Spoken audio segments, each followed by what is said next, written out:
ہے کہ ہم حضرت مسیح موعود علیہ السلام پر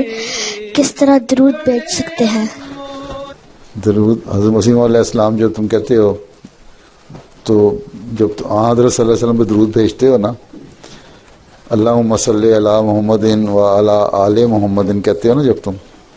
تو آل محمد میں سب سے پہلے تو حضرت مسیح موعود علیہ السلام ہی آنا ہے، اس زمانے میں آتے ہیں، ٹھیک ہے؟ اس زمانے میں آل محمد میں سارے مسلمان پہلے حضرت صلی اللہ علیہ وسلم کے خونی رشتے بھی آل محمد ہیں، پھر مسلمان بھی آل محمد ہیں، لیکن حضرت صلی اللہ علیہ وسلم نے حضرت مسیح موعود علیہ السلام کو بھی فرمایا ہے کہ جو ہے وہ مجھ میں سے ہی ہے، آنے والا مسیح موعود جو ہے نا میرے میں سے ہی ہے۔ اور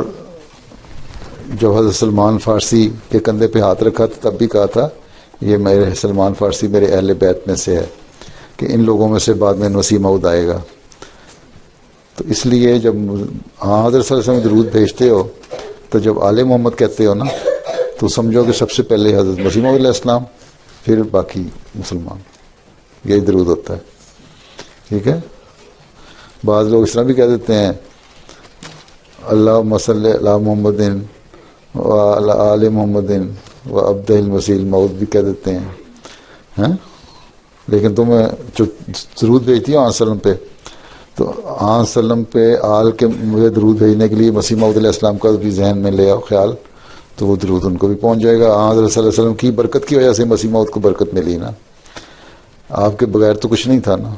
اگر حضرت صلی اللہ علیہ وسلم پہ درود نہ بھیجو تو مسیح موعود کو بھی درود کوئی فائدہ نہیں۔ حضرت صلی اللہ علیہ وسلم کو درود پہنچتا ہے تو وہ مسیح موعود کو بھی پہنچ جاتا ہے، کیوں؟ ان کی برکت کی وجہ سے، رسول کریم صلی اللہ علیہ وسلم کی وجہ سے، ٹھیک۔